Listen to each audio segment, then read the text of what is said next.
La fin d'année a été mouvementée pour le prince Harry. En plus d'avoir à gérer les multiples projets qu'il a avec son épouse Meghan Markle, le duc de Sussex vit toujours le deuil presque impossible de sa grand-mère Elisabeth II dont il était très proche malgré le fossé creusé ces dernières années entre les Sussex et le reste du clan Windsor. S'il est vite reparti aux États-Unis pour retrouver ses enfants Archie, 3 ans et Lilibet, 1 an, après les funérailles d'État, le prince Harry n'a pas chômé pour autant. Depuis plusieurs mois, le frère de William planche sur ses mémoires. Appelé Spare, le suppléant, leur sortie avait été repoussée en raison de la disparition de la souveraine. La date est enfin connue, le 10 janvier prochain, veille de l'anniversaire de Kate Middleton, le monde découvrira le fond de la pensée du prince Harry. Les révélations faites par le plus jeune fils de Diana et Charles promettent d'être croustillantes. La famille royale se prépare au pire et craint que l'ouvrage ne vienne défaire complètement la réputation de Charles, devenu roi à la mort de sa mère.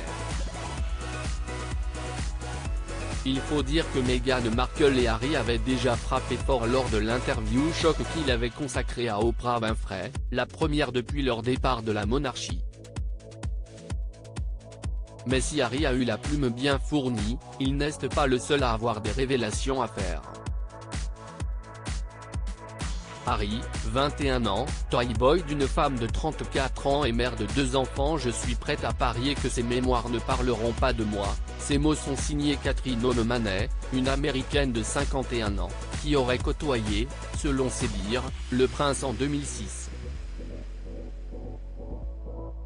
À l'époque, Harry a 21 ans quand il aurait fait la rencontre de Catherine dans un bar londonien. Elle est alors âgée de 34 ans et mère de 2 enfants, ce qui n'aurait pas empêché les deux fêtards de se rapprocher et de se trouver des points communs. Entre Catherine et Harry, l'attirance aurait vite été une évidence. J'ai vécu l'un des meilleurs moments de ma vie avec Harry, concède-t-elle au Sun on Sunday.